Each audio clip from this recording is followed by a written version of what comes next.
Tonight's show is sponsored by Fraser's on the Avenue, Bistro and Bar at 1680 Mass Ave, just north of Harvard Square in Cambridge, featuring premium drinks, a range of appetizers, and entrees in a comfortable setting. Fraser's is open 11:30 a.m. to 1 a.m. 7 days a week. Don't miss Fraser's Art Jam reception Sunday, March 31st from 8 p.m. to 10 p.m. Be sure to check out the continuing series of exhibitions by local artists at Fraser's on the Avenue.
I come for the first time to teach in maximum security prison.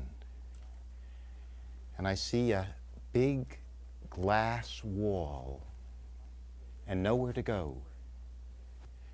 And I finally see a little slit in the wall, and I go and stand near the slit. And the guards are moving back and forth, and they don't notice me. I was told that they were trained to do that. There's a course in not noticing people who come there. I feel I don't quite exist, but I was told that I can't show any impatience at all. Because if I show impatience because I wanted to see my students quickly, they'll even ignore me more. So I'm being a good boy, and I'm standing there. And finally a guard comes over, and he says, "Who are you?" And I say, "I've come to teach here. My name is Michael Koran, K-O-R-A-N. And he says, "I know how to spell. What do you think, I'm stupid?" I said, "No." And then he said, "Where's your ID?" And all I had was a driver's license, and I give him my driver's license. And he takes it for quite a while. I'm still standing there. And finally he comes back and says, "What's it worth to you to get your license back?" And I was proud of my answer. I said, "Your friendship." And he even smiled a little bit. Now, in maximum security, to get in, you have to lock your valuables in a little locker. And it costs money. It costs $0.25 every time to go into maximum security. I lock my valuables, and then we go through 7 locked gates. It's like an initiation rite. The first gate, they usually stamp your hand so that when you come out, they'll see that your hand is stamped. Sometimes I forget, and I'm eager to get in. I forget, and then they wonder whether you are worth getting out or not. And then there's the trap, where the gate closes behind you, and it's closed in front of you, and very high up, someone you don't know is looking at you to see if you're worthy to get into maximum security prison. I was worthy, and I come to the school, and I've met 2 principals in teaching in prisons. One of them tells me, he says, "Mike, I've only met one con in 10 years who was sorry for what he did. And when he went out, he went to the grocery store he robbed and did service for that man for many months, helping to load and unload the shelves in order to say, I am sorry that I pained you." My other principal said, whatever the students ask you, never say no. If they ask you for a sawed-off shotgun, say yes. But I have to check it with the principal. So I was free. I never needed to say no. This principal then said, you're going to be locked in the school complex. If there's trouble, yell. The secretary usually hears, and she can press a bell.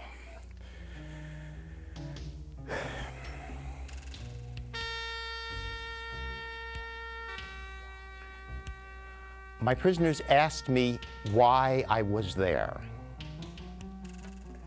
I had many reasons. One writer, Dostoevsky, said, if you want to find out what society is really like, go to the prisons. Jesus had something strange to say to his students. He said, "Did you visit me when I was in prison?" And they said, "We never saw you in prison." And he said, "Anytime anyone's in prison, that's me." A third reason was I live in Cambridge, teach at the Adult Education Center, and we have our own beliefs about what is true in this world. Although Mike Barnacle once described Cambridge as a city surrounded on 4 sides by reality. And I wanted to see if what was true for me was also true for the prisoners. Because then if it was true for them as well as me, I would say, oh, this is really true about life. And the last reason I gave them is when I was growing up, many of the men in prison were strong. I was an intellectual, I wasn't like them. And teaching in prison, I began to feel I was part of a men's group, a very strong, brave, men much stronger and braver than me. And that just felt wonderful. Our final examination came. Prisoners were required to present something orally about freedom. One of my colleagues had told me that most all the people he's met in his life are at times in prison, and they've written on the bars, "Please don't take me out of here. It's the only home I have." And I told that to the prisoners, and I said, I would like you to, for the final exam, to come up with some story, essay, or poem that would help all of us break free of the prisons we're in. This is the final exam, a dramatization of it. I walk in, and someone has a Bible. And he says, "The Bible is the Word of God. It will tell you how to live, what to do. If you don't do what the Bible says, you are going to go to hell, and you deserve to go to hell."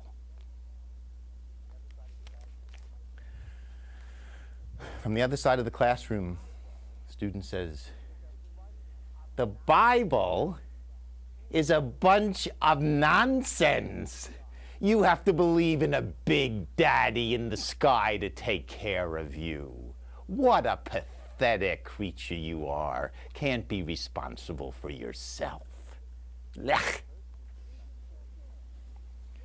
And a third student gets up and says, "This class is a circus.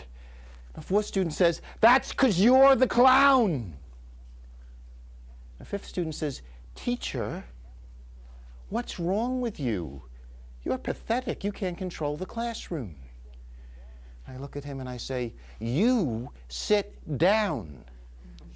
And he says, "Don't you point your finger at me, Teach." And I pull it away.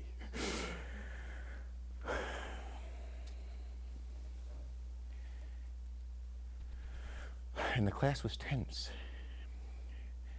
And one of the students, who was quite friendly to me, says, "Mike, you got to calm us down now. You told us you would bring in some of the other writings that your 6th grade students were writing. Tell it to us now, Michael." And I said, "Thank you, Jeff. Okay. I'm going to calm us down. There's 2 love letters my students wrote in the 6th grade that I'll tell you. 2 honest to send." That was the assignment. Write a love letter, 2 honest to send. It'll reveal the difference between boys and girls, and perhaps men and women. The first is from a girl. She says, "Dear boy in the 5th row,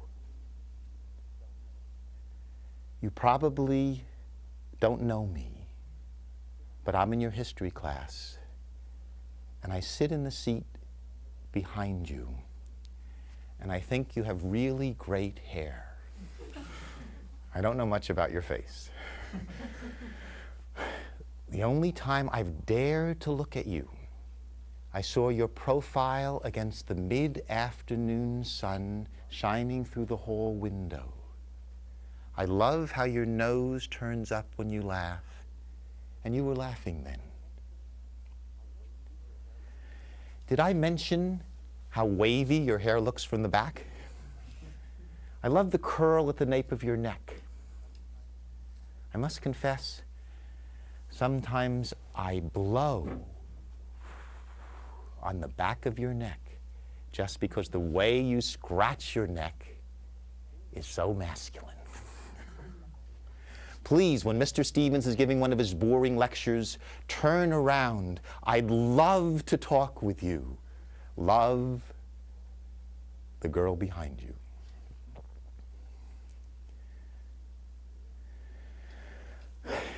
And the difference between girls and boys we can see from the boy's love letter.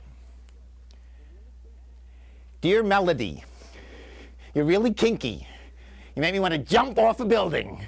It's not only because you're the best looking girl in the class, it's also because you have a great personality. Like when I knocked your books over, you just smiled." And he was very literal. "Since I sit next to you, I feel I'm closest to your heart. I think you'd be a lot better off with me, so why don't you dump Brian?" The reason I like you, I wish I could get to this place. The reason I like you is you're the only girl I'm interested in. When you walk by, my body gets all tingly, like the guy in the Seabreeze face cleanser commercial. Please go out with me. I'll cherish the moment you say yes, and I'll kill myself if you say no. And then would that all of us men here could say this. If you think I have any flaws, I might not, but if you think I have any flaws, I'll try to fix them. There's nothing within my morals I wouldn't do for you. I'll give you till the dance on Friday night to make up your mind. Please make the right decision.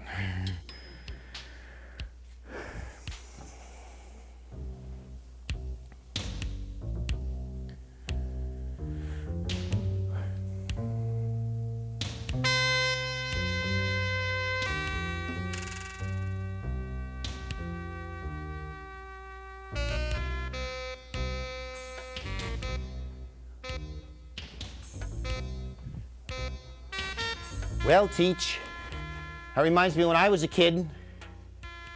Not as nice as your kids, but this is my liberating story.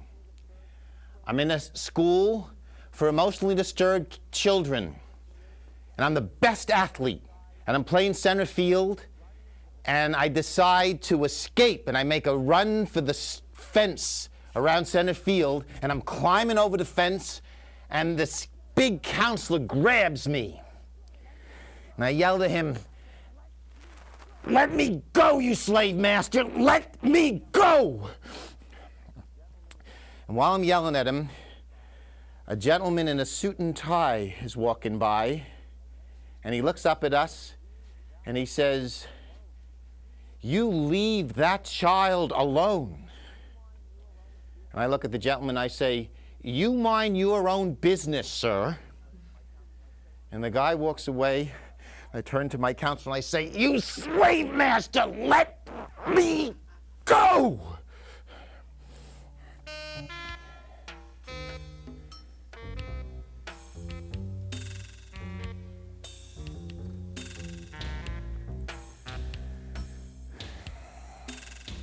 Reminds me when I was a kid. This was Smitty. One of my colleagues says that maximum security took men, even if they were of iron, and either broke them or turned them into steel. And Smitty looked like he was made of steel. I asked him his name. He said, "Just Smitty." He says, "I'm 12 years old. I'm playing basketball in the living room, and I'm very awkward, and I knock over the lamp, and it breaks, and I'm scared. My mother's going to come home, and I call my younger brother, Charlie, and I say, "Charlie, please, when Mom comes home, tell her that you broke the lamp." And he says, "That's not going to help. You're responsible for me." And I say, "Okay, please tell her that the cat came in from next door and broke the lamp." My mother comes home, and Charlie runs to her and says, "Ma, Smitty told me to tell you that the cat came in from..." And as soon as I hear him say that, I run and I hide under the bed in the bedroom. And my mother does not come in after me.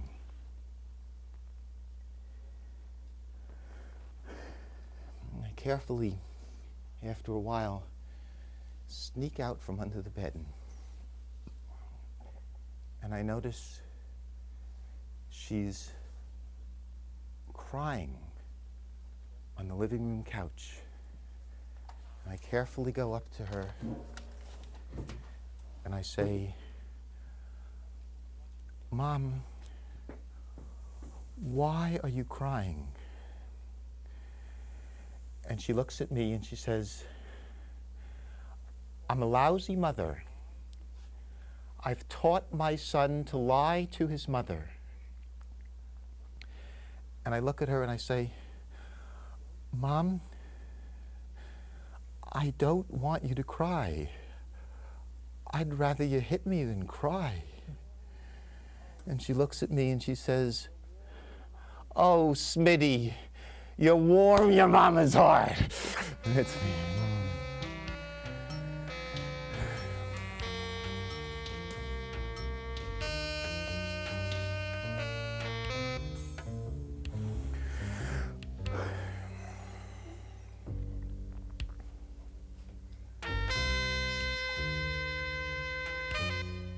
These stories are a little too pretty for me, said my student who was the best poet ever taught in prison. Said, "Let me tell you what my childhood got me into."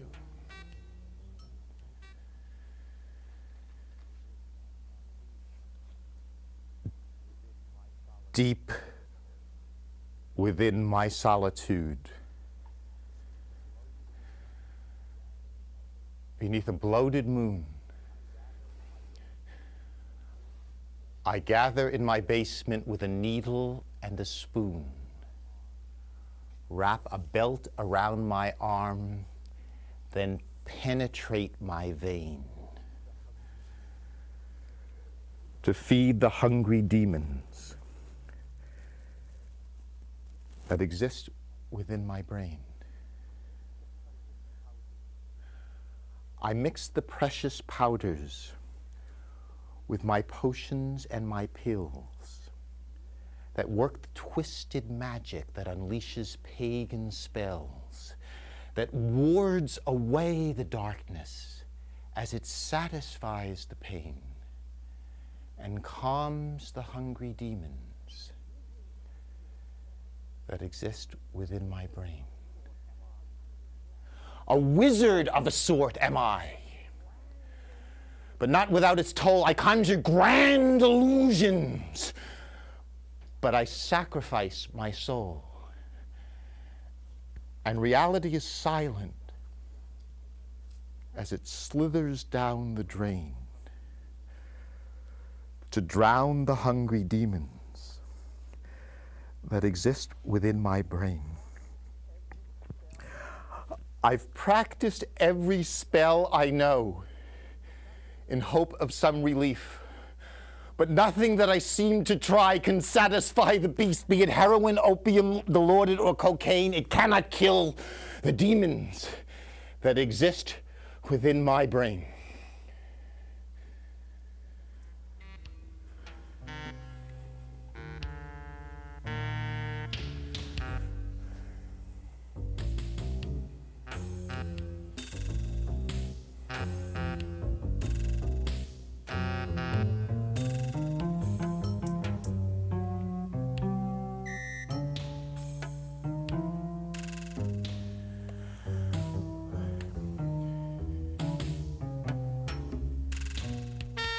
Reminds me of my own descent into hell. Only thing liberating about this story is I can tell it, and I know what got me into hell.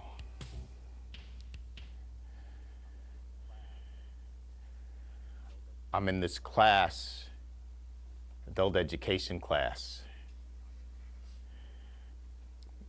when I'm not in prison. And I see this beautiful girl.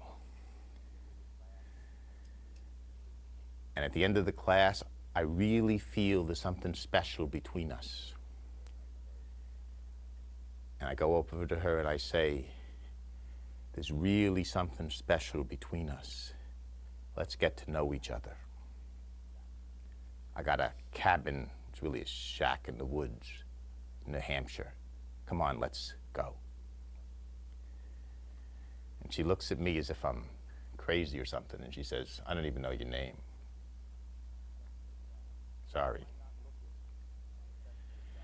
And I might not look it. I'm a sensitive guy. And I go to that shack, and I start dreaming about her. And we go down to the pond before sunrise, and we fish, catch ourselves some fish, cook it over a fire, and we go to a tree that I know. It's one of these flat trees, straight branch. Something went wrong with it when it was growing up. And we lie on that tree and take turns caressing each other. And it feels like I'm part of the tree. And the nice places she touches, it feels like blossoms are coming out of me. And then I do the same for her. And we do this day after day. We feel that the earth changes each day, and we can feel those changes in our bodies, and I feel part of nature for the first time. And I'm doing this for a few months. And I hear a knock on the door. I go over and I open it, and it's her. She says, you know, you're right. I didn't see you in class each week for 2 months. And there is something special between us. and I found out where you lived, and I asked your mom where the shack was. And I come all the way up here to be with you, get to know you. And I look at her, and I tell her, you're not at all as beautiful as my dreams of you. Get out of my shack. Don't disturb my dreams. I close the door on her. I go back to my dreams. And they're in black and white now. I lost their Technicolor. And they get tinier and tinier. They become just a spot, a black spot hole, a black hole, and I'm stuck in it. This is my descent into hell. Still trying to get out.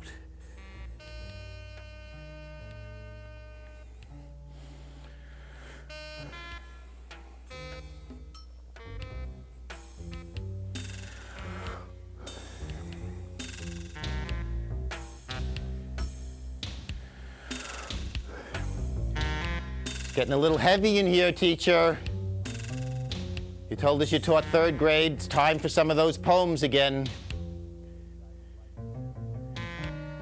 Okay, you guys would like these third grade poems, I think. Again, shows us what we're made of. One student wrote, once high on a mountain, there was a water fountain. The water stunk, made me drunk, and I lived happily ever after. A third grade girl wrote, I met this boy. He had a gorgeous toy. He said, let's go play in the snow. I said, no, go. But I took a bend. And then I said the end.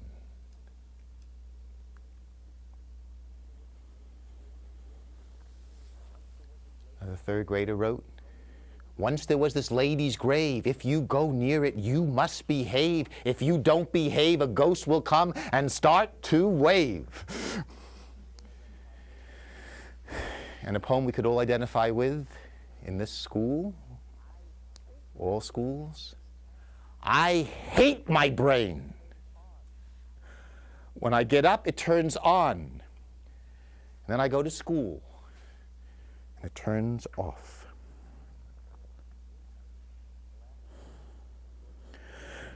And the last poem, I thought if we could live by this poem, we'd all have a better world. I love my face. It feels very pretty. To me, it looks like fun.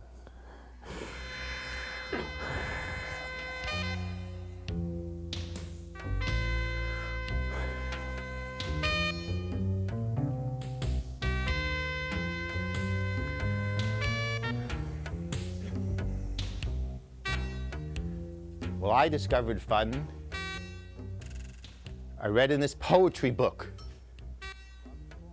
that Robert Frost writes this. He says, should make your avocation your vocation. Make your hobby your work. And I found out how to do that. I loved to go into people's homes and handcuff them to the bed. Couple, man and wife. One of the perks of the job was, when I asked for the money, the wife at times said, don't tell him where the money is. And I got her to say, honey, tell him what the money is. And it was a great job. It was like night work. You meet interesting people. You make a lot of money. It's wonderful. But I read somewhere that if you have a mask on when you do a robbery, you get twice as much time. So I take my mask off. A mistake, and they catch me. They put me in prison, and I'm an American guy. Someone gives you lemon, make lemonade, and sell it.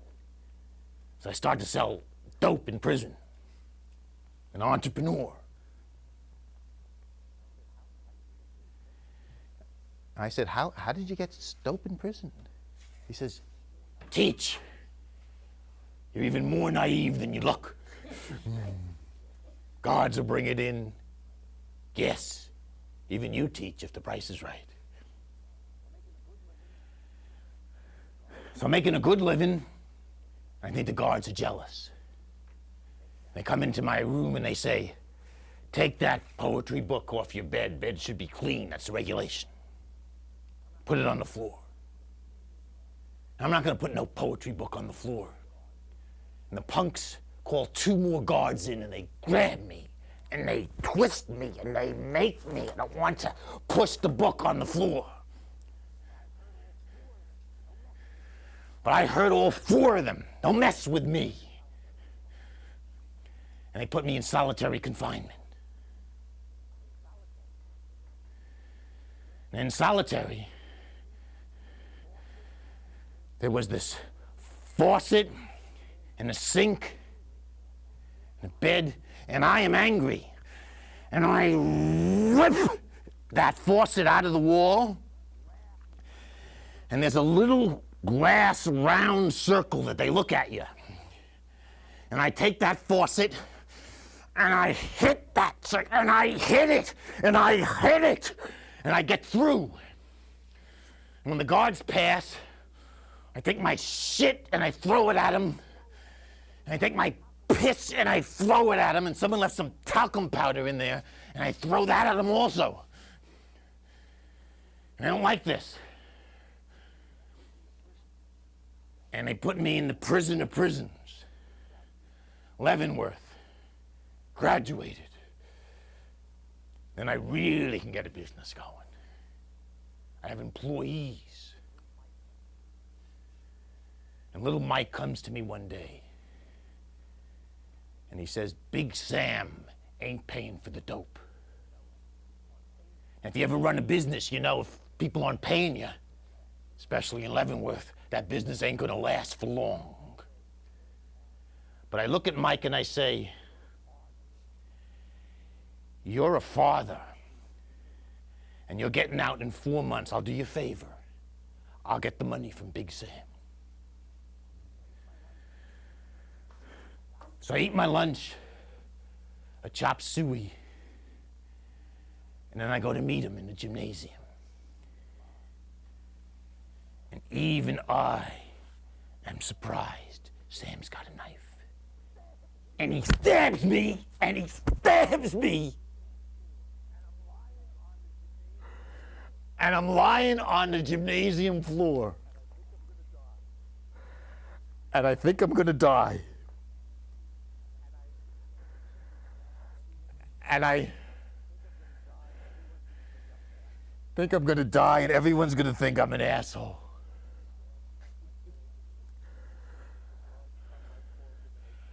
And the guards come, Mike called them, and they get a helicopter and they take me to the hospital.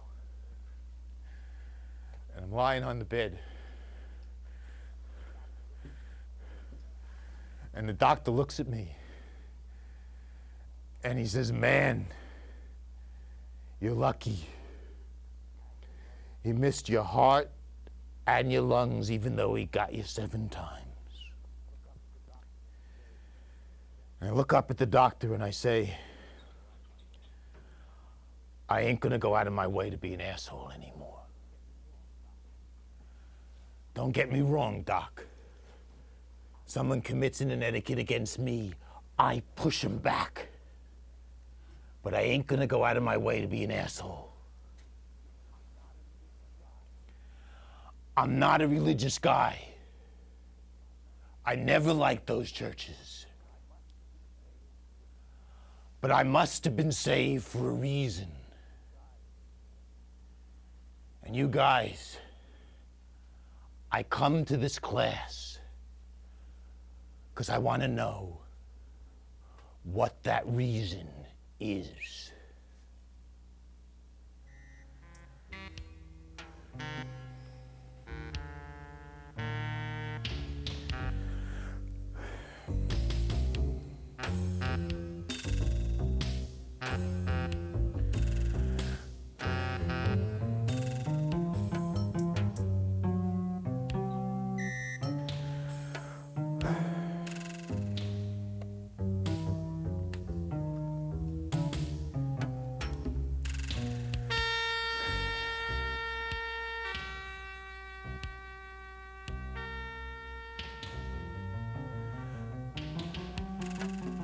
Teacher, we've told you about our stories getting out of prison.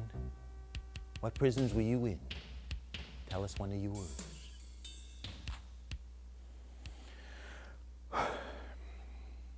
Okay. I'm 15 years old, and guys somewhat like you, who were my friends, just started to desert me, and they started going out with girls. I was shy. My mother comes to me and she says, "Why aren't you going out with girls like your friends? What's wrong with you? Are you scared of women? Don't be scared of women. Don't be a scaredy cat. What's wrong with you? Make me feel like I'm a bad mother."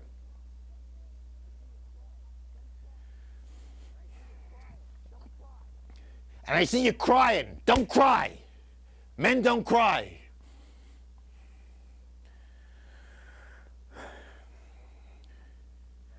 Well, I had to go to another continent to start dating. So I go to Israel. I'm all alone. And I'm looking for a place to stay.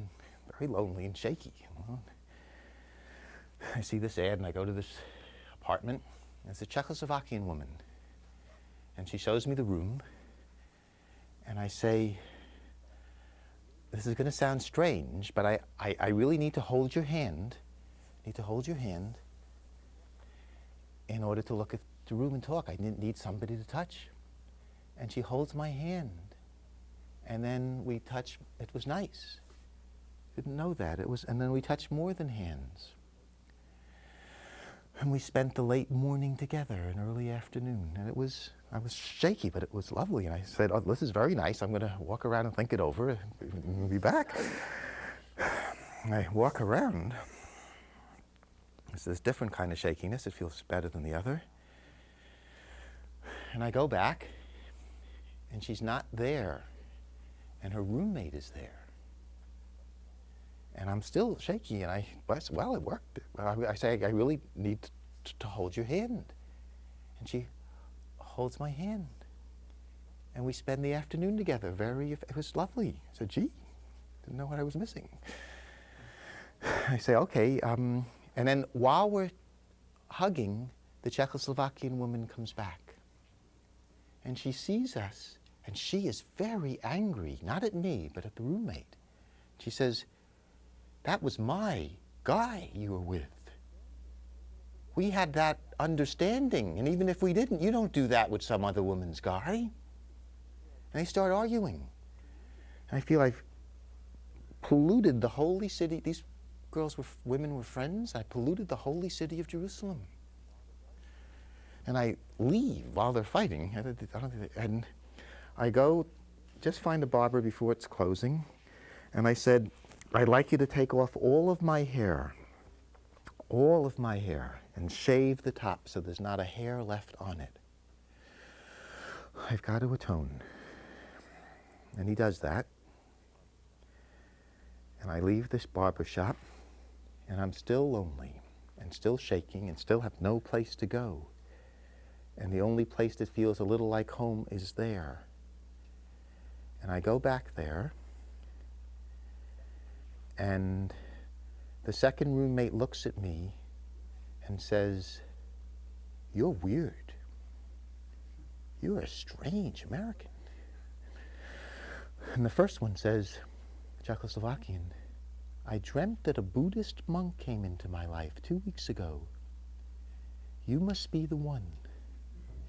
And she takes me in to her apartment and her room, and I have a home and someone to hug.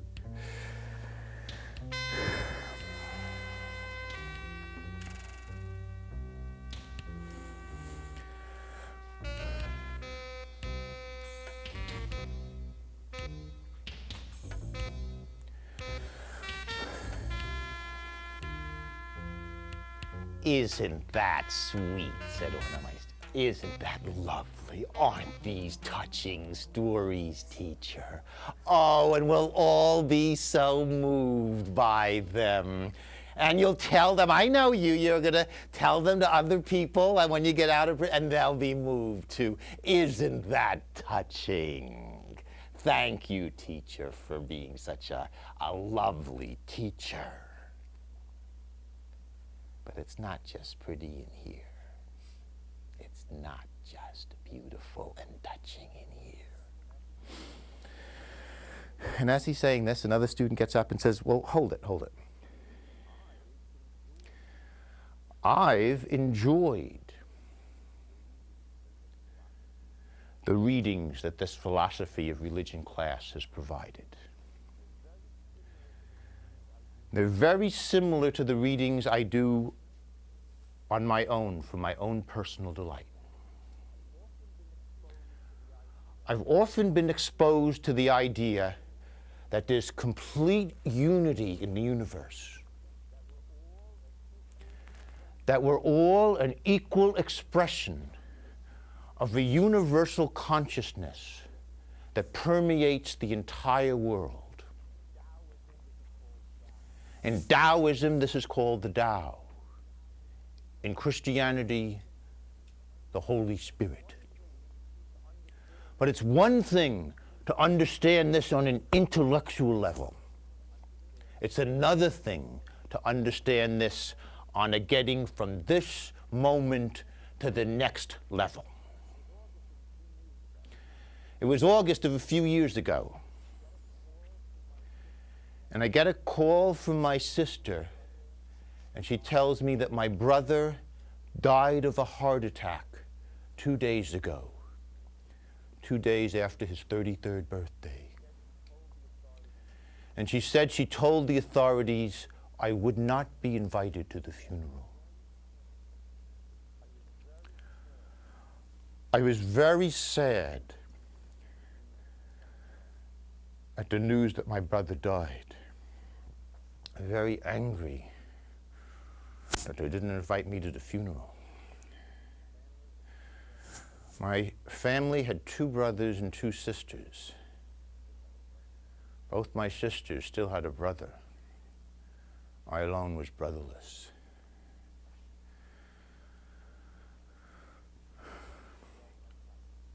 I had just begun my practice of meditation. This was going to be a test to see if I could keep my balance. I was barely able to do so. And as time went on, I thought about this less and less. About 3 years into meditation, I get a flash of insight. We create our own reality by assigning a value to each and every event. I took my being sentenced to prison as an example. To some, the courts and the families of the victims, me being in prison was a good thing. To others, my family and me, it was a horrible thing. I therefore concluded that the event itself, me being in prison, had no inherent value. It depended upon what I put on it.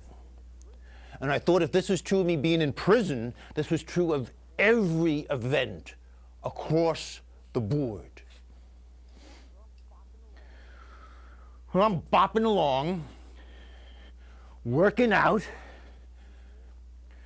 going to school, doing my own thing, when I get a call from my other sister. And I try to get back to her, and it takes me 2 days, and I finally get through, and I get her husband. And he says, "Your sister's gone to live with your mother. We had a fight." Now, I didn't know where my mother lived. She disowned me when I was sent to prison. I didn't even know her name since she remarried.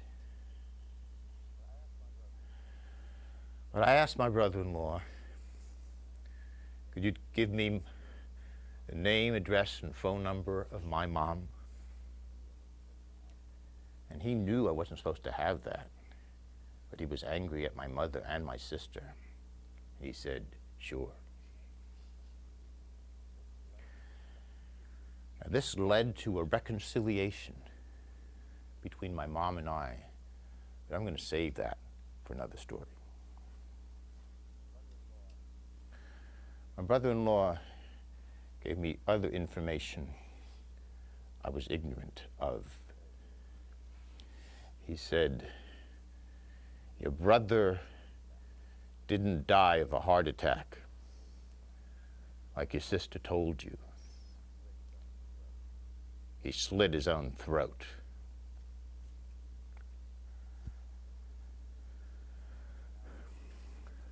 Now, this was really going to be a test to see if I could keep my balance.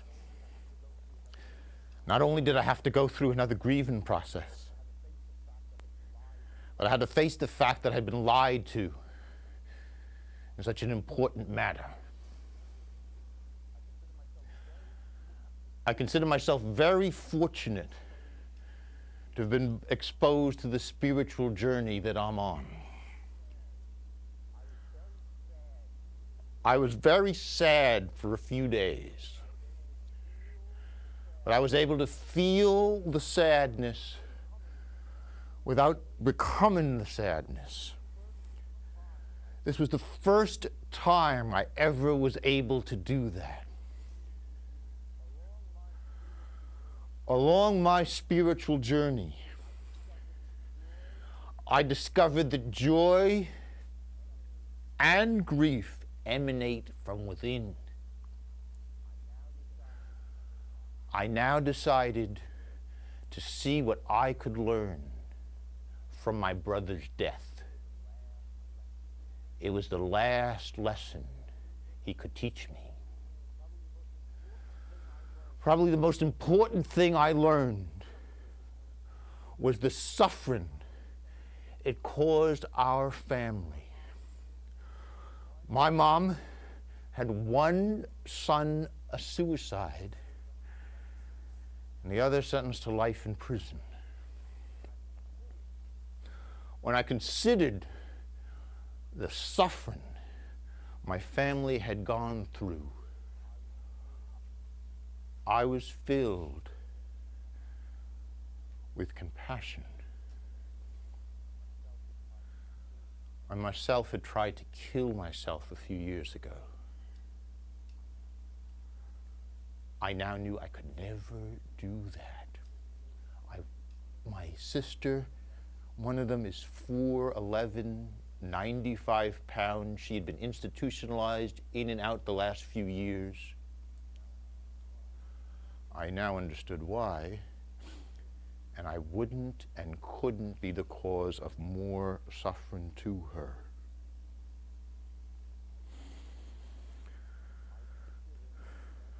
I consider my brother's death and my father's a year later as steps for my spiritual growth. I am the sole surviving male of my clan. And I now know that I can depend on myself. I have the strength and the courage to take the path I am on to its ultimate destination.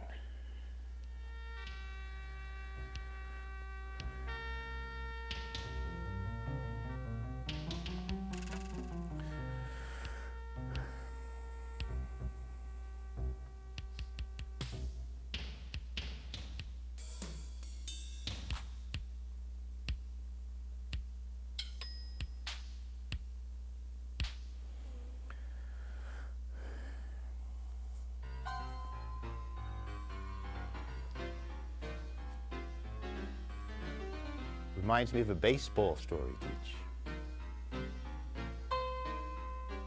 Umpires at a baseball convention discussing the true meaning of baseball. Like this class, they can't come up with the answer. They finally ask the third from the oldest umpire, and he says, baseball, balls and strikes. I calls them as I sees them. People impressed how many people say what they see. Second from the oldest umpire gets up and says, baseball, balls and strikes. I calls them as they are. Really impressive. This is what reality really is. I wonder what the oldest umpire could say. He says, baseball, balls and strikes. They ain't nothing till I calls them.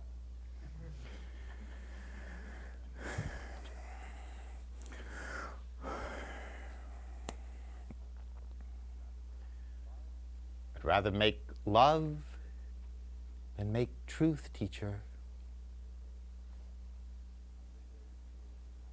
My liberating stories about love. My most intense experience making love occurred with a woman I was very much in love with, named Cindy. It happened in, of all places, a cemetery where our minds became as connected as our bodies. We were hitchhiking back to Pennsylvania from Portsmouth, New Hampshire, and we got stranded on Route 17 in Binghamton at 2 o'clock in the morning.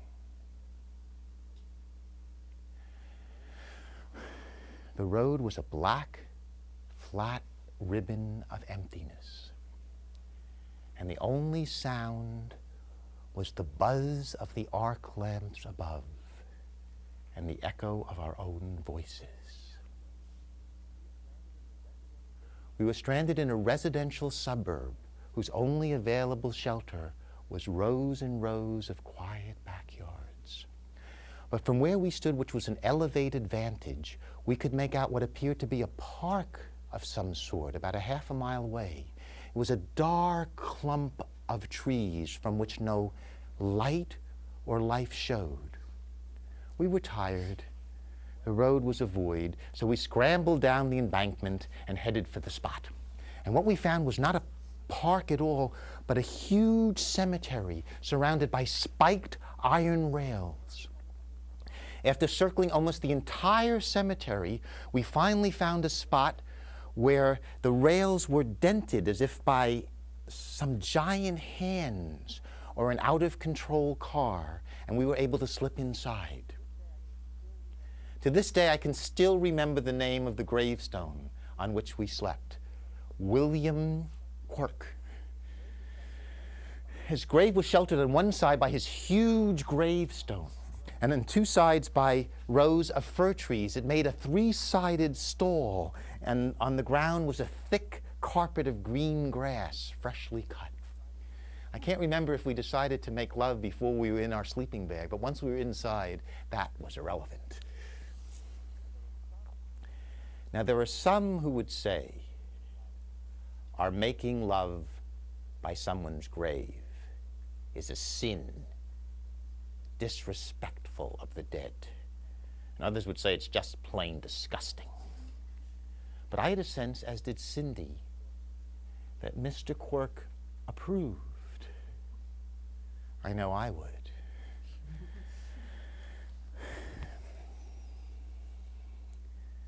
The cemetery was cool, dark, and silent. And the only sound was the symphony of our bodies. And we made love that night with a passion and a single-minded intensity that neither of us had ever experienced. It was a celebration to life in a place meant for the dead. It was as if we were defying death by performing the ultimate ritual to life in death's own bedroom. For one brief moment, just 20 or 30 seconds, we were tapped into something as ancient as life itself, and our minds became as connected as our bodies. This was the night I discovered the difference between sex and making love. I remember I was above her on my outstretched arms, and I looked into her eyes, and it happened. This isn't about good sex or the ultimate orgasm or anything physical. This transcended the very concept of sex as I understood it. It was as if I was her, and she was I. And we were both joined by some life force, some energy, call it what you will, that connected us to every living thing that surrounded us. I now know, almost 10 years later, how ludicrous this sounds, like a love scene from a trashy romance novel, but we were both there, we both experienced it. It was as if I saw myself through her eyes, she saw herself through mine, and we were both part of something that's inside of us, yet also external to us, in that it connects each of us to one another with invisible cords. The moment was incredibly brief, and it never happened again. But from the way she described what she felt, Cindy took it on a much more personal level than I. For her, it was an affirmation of her belief on love. For me, we were only 2 out of millions. Where Cindy was satisfied to have experienced it once, I wanted to find it again.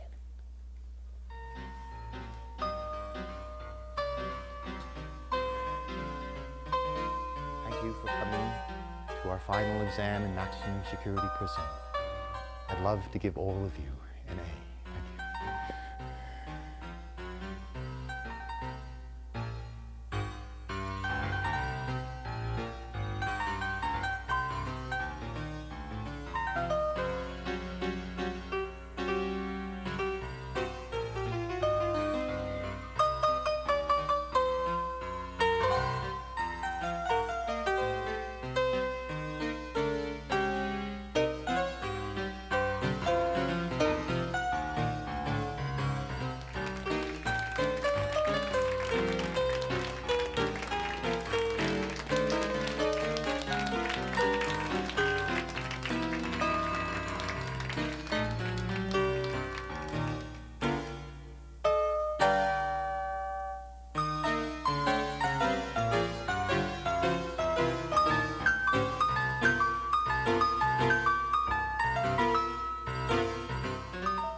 Tonight's show has been sponsored by Fraser's on the Avenue, Bistro and Bar, at 1680 Massachusetts Avenue, just north of Harvard Square in Cambridge, featuring premium drinks and a range of appetizers and entrees in a comfortable setting.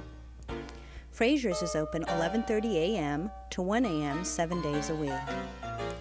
Don't miss Fraser's Art Jam Reception, Sunday, March 31st from 8 p.m. to 10 p.m. Be sure to check out the continuing series of exhibitions by local artists at Fraser's on the Avenue.